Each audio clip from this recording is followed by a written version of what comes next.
다들 아실 텐데 예전에 등골 브레이커라고 불린 패딩이 있었죠. 등골을 부셔버려. 부모님의 등골이 휠 정도로 경제적으로 큰 부담을 줬다고 해서 붙은 이름인데요. 제2의 교복으로 불리기도 하고요. 계급도까지 나왔습니다. 25만 원대는 서민, 30만 원대는 중상위권, 70만 원대 입으면 대장급. 계층의 상징이어서 많이 입는 것 같아요. 왕인의 느낌? 광풍이었는데 얼마나 난리가 났냐면 사회면 뉴스에도 자주 나왔어요. 그 계급에 들어가기 위해서 범죄까지 저지르는 학생들도 있었고요. 친구들을 괴롭혀서 패딩을 뺐거나 그 과정에서 때리기도 하고 모르는 학생들한테 강도짓까지 하다가 경찰에 잡힌 사례도 많았습니다. 자기들 돈 없으니까 그냥 입고 있는 애들 어디 때려갖고 기절시킨 다음 뺏어가는 제 친구도 뺏겼어요 그렇게. 이게 10년도 더 된 얘기인데 2000년대 후반에서 2010년대 초반까지 그때 이 브랜드가 국내에서 연 매출로 6천억, 7천억을 찍고 특히 눕시 패딩은 매 시즌 10만 장이 넘게 팔렸다고 하니까 그러다가 작년에 다시 유행을 탔습니다. 제2의 전성기를 맞이한 건데요. 롱패딩 거품이 꺼지면서 쇼패딩이 대세 아이템으로 자리를 잡고 매출 1조 원을 돌파하기도 했습니다. 이렇게 잘 나가는 이 브랜드 대체 어떻게 시작된 건지 창업자는 누군지 또 한국에는 어떻게 들어왔는지 궁금했는데요. 자, 이번 주제는요. 아웃도어 매출 1위 브랜드 국내도 1위, 세계도 1위 노스페이스입니다. 노스페이스의 공동 창업자 더글러스 톰킨스는 1943년 미국 오하이오에서 태어났는데요. 아버지는 골동품 가게 사장님이었고 어머니는 인테리어 디자이너였습니다. 예술적 감각이 흐르는 집안이었다고 할까요? 어려서부터 범상치가 않았습니다. 대자연을 동경했는데 답답한 교실보다 산에 더 관심이 많았고요. 중학교 때 벌써 암벽 등반이랑 스키에 푹 빠졌다고 하죠. 자연만 보면 눈이 반짝반짝이는 자연 덕후 같은, 아무튼 명문 사립고에 진학했는데 공부에는 전혀 관심이 없고 질풍 노도의 시기, 퇴학까지 당합니다. 그래도 주눅들지 않고 끊임없이 재미있는 일, 내가 좋아하는 일들을 찾아보자. 세상 여기저기를 누비는데요. 18살 때 동계올림픽 스키 선수가 되겠다고 칠레까지 날아가고요. 또 유럽으로 훌쩍 떠나서 자연을 온몸으로 경험합니다. 1963년 20살 때 다시 미국으로 돌아와서요. 산림 감시원 겸 산악 가이드 같은 걸 했는데요. 인생에서 아주 중요한 순간이 찾아옵니다. 히치하이킹이라고 하죠. 도로에서 지나가는 차를 잡아 세우는, 마치 영화의 한 장면 같이 금발 여성과 딱 만난 겁니다. 디자인을 전공했고 산을 좋아하는 수지 러셀이란 여성인데요. 바로 눈이 맞아서 몇 달 만에 결혼을 하고 함께 등산도 하고 카약도 타면서 자유로운 영혼을 만끽합니다. 이분은 뒤에 다시 얘기가 나오는데요. 그때만 해도 이 등산 장비라는 걸 제대로 갖추지 않고 산을 오르는 사람들이 많았다고 해요. 큰 사고도 적지 않았고요. 톰킨스는 그런 걸 보면서 느낍니다. 이거 사람들이 안전하게 산을 즐기려면 믿음직한 장비가 필수구나. 사람들에게 진정한 등산의 즐거움을 알게 해주자. 그러면서 친구와 함께 작은 가게를 열게 되는데요. 안전하고 믿음직한 등산 장비, 스키나 배낭여행 장비 같은 걸 파는 가게, 바로 노스페이스였죠. 노스는 북쪽, 페이스, 바위로 된 벽, 쉽게 말해서 북벽이라는 뜻인데요. 거대한 자연에 도전하는 인간의 의지를 딱 담았습니다. 나중에 만든 로고는 요세미티 국립공원의 하프돔을 본땄어요. 노스페이스를 세운 목적은 단순했습니다. 즐겁고 안전하게 등산하자. 그러기 위해서 좋은 아웃도어 장비를 만들어보자 했던 거죠. 톰킨스는 졸업장도 없고 기술도 부족했지만 열정만큼은 대단했습니다. 산에 대해서 누구보다 진심이었고 직접 써봤던, 직접 다뤄왔던 장비였으니 사람들한테 뭐가 필요한지 정확하게 알았던 거죠. 바로 입소문을 타면서 주변에서 투자도 받고 그 덕분에 직접 독자적인 장비도 만들어내기 시작했습니다. 그러면서 하나둘 혁신적인 제품들이 나오는데요. 최초의 내한 온도 표시 침낭, 기능성을 최우선으로 해서 추운 날씨에도 얼지 않고 캠핑을 즐길 수 있게 됐고요. 또 다운 점퍼의 원조라고 불리는 시에라 점퍼도 탄생했고요. 또 조명 텐트 같은 혁신적인 장비는 아웃도어를 대중화하는 데 큰 기여를 했습니다. 당시에 미국 청년들 사이에서 문명을 벗어나서 자연 속으로 가서 자유를 찾자, 뭐 이런 흐름이 강하게 일었는데요. 사회에 대한 일종의 반항이랄까? 톰킨스의 이 안전하면서도 실용적인 장비들이 이런 흐름에 잘 맞아 떨어진 거죠.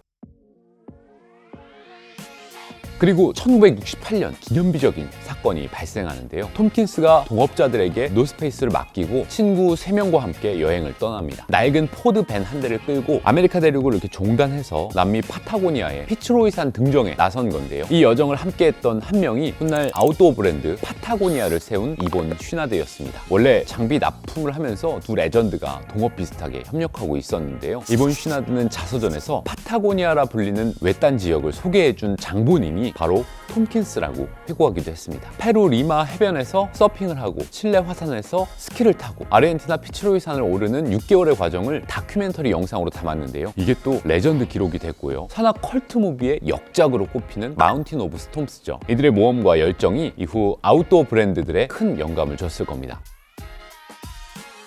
아무튼 톰킨스가 파타고니아를 누비고 다닐 때 아내 러셀은 친구와 함께 다른 사업을 시작합니다. 이게 또 나중에 엄청나게 크는데요. 세계적인 패션 브랜드 에스프리입니다. 톰킨스는 노스페이스 지분을 정리하고 에스프리의 성장을 도우면서요, 자연주의 패션이라는 새로운 트렌드를 내세워서 대박을 터뜨립니다. 그야말로 돈방석에 앉은 거죠. 근데 이게 끝이 아니었습니다. 톰킨스는 단순히 자연을 표방하는 것만으론 뭔가 부족하다는 생각이 들기 시작합니다. 자연을 슬로건으로 쓰기엔 너무 소중한 존재고 뭔가 더 근원적인 부름이 있다는 걸 깨달은 거예요. 사업과 이상향 사이에서 고민을 하다가 1989년 러셀과 결별하고 회사 지분도 모두 정리했습니다. 그리고 파타고니아로 돌아가서 자연을 위해서 모든 것을 바치기로 결심한 거죠. 그때 그의 나이 46살이었습니다.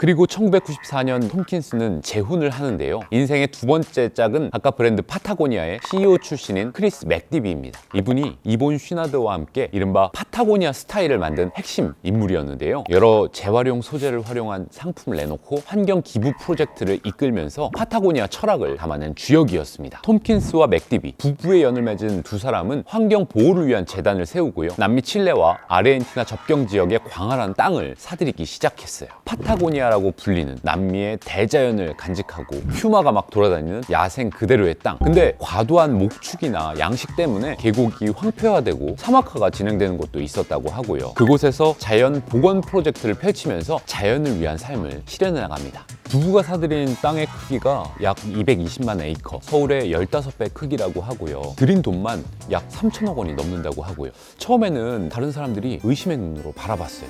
대체 저렇게 땅을 많이 사서 뭘 하려는 거지? 팩기장 만들려는 거 아니야? 청정수를 퍼다가 물장사하려고? 뭐 그런 오해도 받았고요. 새로운 형태의 식민 지배다, 뭐 그런 비판도 나왔었어요. 칠레 정부가 군부대를 옆에 주둔시키고 경찰서를 배치하기도 했는데요. 두 사람의 목표는 확실했습니다. 이 광활한 땅을 국립공원으로 만들고 싶다는 거였어요.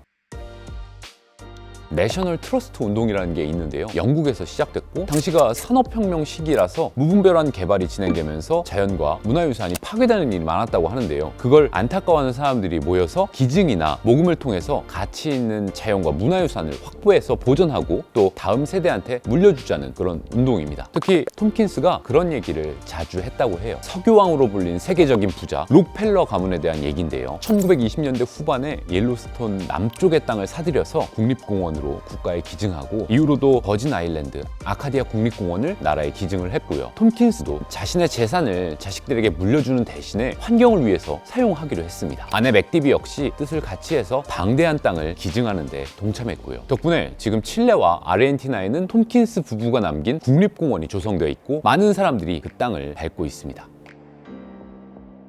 근데 수십만 원짜리 등골 브레이커 패딩이랑 이 톰킨스의 철학은 뭔가 좀 너무 멀리 떨어진 것 같은 얘기인데. 아무튼 다시 노스페이스로 돌아오면 톰킨스는 초기에 경영에서 손을 뗐고 이후 주인도 여러 번 바뀌면서 어려움도 많았습니다. 몇 번을 망할 뻔하고 회계 부정 사건으로 벼랑 끝에 몰리면서 파산 신청도 했고요. 그래도 유행을 타고 다시 바람을 불러일으키면서 회사가 더 커지는데요. 1997년 한국에도 노스페이스가 상륙합니다. 영원무역이라는 회사를 통해서였는데요. 1980년대 일본의 골드윈이라는 회사가 노스페이스 일본 판권을 따내고 한국에도 라이센스를 받으면서 OEM 제조를 할 수 있게 된 거죠. 도입 초기부터 산악인들에게 인정을 받아야 한다는 원칙을 세우고요. 유행이나 패션보다 활동성, 기능성, 안전성에 초점을 맞췄습니다. 산악인들을 후원하고 고 박영석 대장의 세계 최초 산악 그랜드 슬램을 지원하기도 하고요. 함께 사회공헌 재단도 만들었습니다. 초기에는 코오롱 스포츠, K2와 경쟁 구도였는데 지금은 디스커버리를 포함해 2, 3위권과 2배 이상 격차가 벌어졌습니다. 1974년 설립된 영원무역은 올해 처음으로 자산 5조 1조 원 이상 준대기업 집단에 들어갔는데요. 재계 랭킹은 73위. 1980년대 성기학 회장이 방글라데시를 비롯해서 세계 곳곳에 공장을 세우고 회사를 키운 입지전적인 스토리가 아직도 회자되곤 합니다. 고어텍스 같은 소재와 공제 기술이 세계 최고라는 평가도 받고 있고요. 근데 요즘에 나오는 기사들은 그 이미지와 반대더라고요. 내부 부당거래 의혹에다가 일감 몰아주기 의혹, 증여세 절감을 위한 꼼수 의혹까지, 공정위 조사까지 받았고요. 입지전적인 스토리는 스토리지만 자녀들한테 재산을 물려주는 건 또 다른 얘기잖아요. 자, 아무튼 거의 10년이 됐는데 2015년 톰킨스는 파타고니아 지역에서 카약을 타다가 불의의 사고로 세상을 떠났습니다. 카레라 호수, 그가 가장 사랑했던 자연 속에서 마지막 순간을 맞이한 거죠. 톰킨스는 생애 마지막 인터뷰에서 두 딸과 손자들에게 단 한 푼의 유산도 남기지 않겠다. 노년에 쓸 작은 농장과 집만 남기고 전 재산을 환경 보전을 위해서 기부하겠다고 다짐했습니다. 아내 맥디비는 그 뜻을 이어받아서 5개의 국립공원 부지를 추가로 기증했습니다. 그리고 톰킨스의 오랜 친구 이본 쉬나드, 그 파타고니아의 창업자, 2년 전에 자신의 브랜드 파타고니아로 쌓은 자산 4조 2천억 원을 통째로 기부했는데요. 기후변화 대응과 환경 보호를 위해서 자기 지분만이 아니라 아내와 자식들의 지분까지 싹 다 기부하겠다고 해서 세상을 놀라게 했죠. 이 두 레전드는 단순히 함께 산을 넘고 자연을 사랑한 친구를 넘어서 진정으로 지구와 환경, 후세를 위해 살았던 동지였던 것 같아요. 파타고니아에는 이런 말이 있습니다. 가도 가도 끝이 없는 길. 출발지는 있지만 종착지는 없다. 톰킨스는 생전 어떤 사람으로 기억되고 싶냐는 질문에 이렇게 답했습니다. 먼 훗날 사람들이 이 땅을 걸을 것이다. 무덤보다는 이게 더 아름답지 않겠는가? 자신의 모든 것을 지구를 위해 바친 그의 삶은 아마도 그가 남긴 이 땅만큼이나 오래오래 기억될 겁니다. 욕심을 계속 차 휴지는 부모 등골을 봐도 넌 메모 자체 돈은 다 있다고 졸라대니 안 사줄 수도 없다고 에이요 베이비 철딱선이 없게 굳이 말해 그가 패딩 안 입는다고 어라 죽지는 패딩 안 해고 위터를 채우기 전에 이 머릿속 기념을 채우